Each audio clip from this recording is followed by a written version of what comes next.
Just a matter of using a fork and it'll so nice and yo, Shelly. Shelly, Tanty Shelly showing up. Anyhow, that is all you want to do. I mean to say it doesn't have the strong. I know you are intrigued by the title of the video. 25 minutes rice and peas. Ladies and gentlemen, this is something that takes closer to an hour, but I'm going to show you how easy it is to do it. Yes, we're going to cut some corners and everything else. How to do it in under 25 minutes. I've got some butter, medium heat in my pot here. And the reason for the butter is because it adds, and this step here is a bit different, and I'll explain why we're doing it this way. In the butter, I've got onion, and that's a diced onion, 2 cloves of garlic. Just gonna hit that a quick little stir. And the reason for adding the fat, which is the butter at the start, you can use olive oil, vegetable oil, coconut oil if you wanted to, but I find the butter gives it a bit more richness. And the reason for starting it off this way by sweating down the garlic and the onion, you'll see me put some pimento berries in there, some scallion, scotch bonnet, and some thyme, is to awaken all those flavors quickly, because we're not doing it low and slow as we would traditionally do it. Scallion, pimento or allspice, and that's one of the key ingredients in a good Jamaican style rice and peas. And of course, a couple big sprigs of thyme. Just gonna give that a quick little stir just to waken up everything, just to soften it. It's been about 2 minutes now, so I just want to let this to go for 1 more minute and then we'll continue. Fresh ground black pepper, salt, hit that another stir. Red beans out of a can. We're using 1 cup of red beans. If you head over to CaribbeanPot.com in the next day or two, you will find a printable recipe there with precise ingredient amounts and everything else.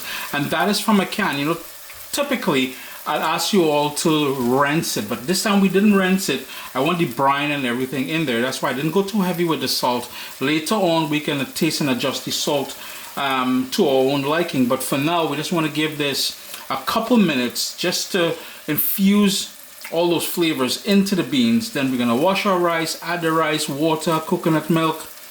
I'm telling you, under 25 minutes. Water, and we want to bring that up to a boil, so turn the heat all the way up to medium high actually.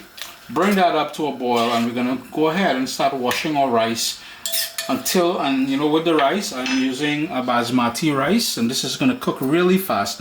But what we want to do is to put this into a bigger bowl, cover it with water, rinse it between our fingers, wash that you can put it in a strainer and just wiggle your hands, and once that water runs clear, you're good to go. But we're going to wash it until the water is somewhat clear, and then the rice will be ready.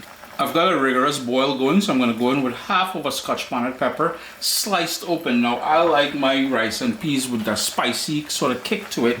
You don't have to. If all you have is habanero, jalapeno, whatever spicy pepper you like, you can add, and in amounts that you like. And the reason for cutting it and giving it a half, you know, typically we would float the scotch bonnet in there, but the reason for cutting it is to expose that heat, because remember, we're trying to do this quick. We're trying to infuse all those flavors into the beans. We're trying to create that lovely base. That we've got a couple more ingredients to go in here, which is the rice, which has already been washed, and I've got some coconut milk, and I'm going to add that coconut milk at this point. I'm going to give it another couple minutes just for all those flavors to come together.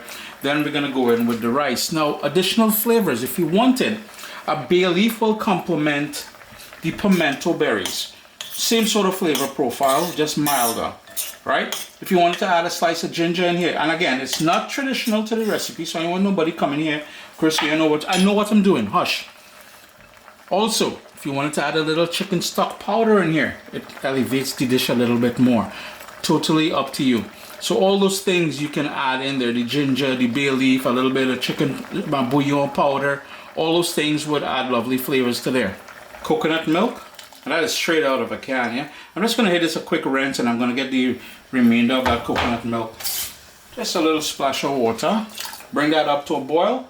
Give it another minute or two. At that point, we'll be at the 10-minute mark. and we still have 15 minutes left to go. We are at the 10-minute mark now, so what I want to do is to go in with my washed rice. And the reason for using the basmati, any white rice would work. A parboiled brown rice will take a lot longer to cook. So that is why we're not using that. The basmati, jasmine, plain white rice, any sort of white rice cooks quickly. So that is the reason why that is how we'll be able to achieve that 25-minute rice and peas. Give that a stir just to make sure all of those things come together.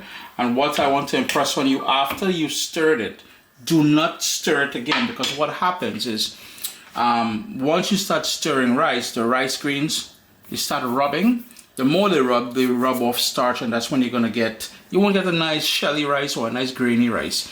All we want to do now is bring that up to a boil. I'm going to put my lid on and I'm going to let that cook. I'm going to reduce the heat to medium low, closer to low, and let that cook for about 8 minutes. I want you all to pay attention to something. Two things actually. This is a clay pot. It's going to retain a lot of heat. I have to be mindful of that. And two, it has a hole that vents. So what I want to do is remove this. It's been 12 minutes. What I want to do, I have some foil. I'm going to put some foil like that.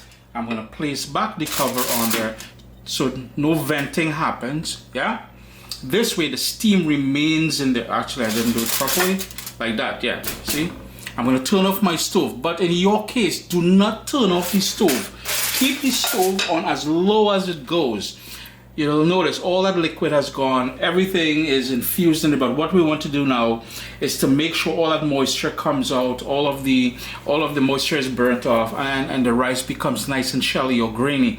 So that is what I'm going to do now. But remember, do not turn off your stove, turn it all the way down to low and leave it 3 to 5 minutes. And that's it. After that, we're going to fluff it. We're done. It's been 5 minutes. I know earlier I said 3 minutes, but 5 minutes is what I'm happy with. At this point, what I would recommend you do a few things. One, it's easy to grab the sprigs of thyme that has done its job. We can remove those. Yeah, and the other thing is, I am not a fan of biting into the allspice. Yeah, I'm not a fan of it, and I'm not a fan of putting it on my hands either. It's going to be hot, so don't do like I did. What you want to do is remove those, and you're going to toss those before you fluff the rice. If you wanted to remove the Scotch bonnet pepper, you can do that as well. I like that Scotch bonnet pepper, so I am not going to, but I'm going to go ahead and remove all of the pimento berries or pimento seeds from the pot here. Then it's just a matter of using a fork, and you notice how nice and Shelly, Shelly, Tanty Shelly showing up. Anyhow, that is all you want to do. I mean, they say it doesn't have the strong reddish color that you associate with a good rice and peas, but remember, we did this just about 25 minutes here, so it is what it is. A quick rice and peas. Uncle Chris here saying, I trust you get an opportunity, or I hope you get an opportunity to give this one a try, and I trust you like it, because look at that, nice and shelly, man. Anyhow, I'm going to organize a little stew meat for this, yeah.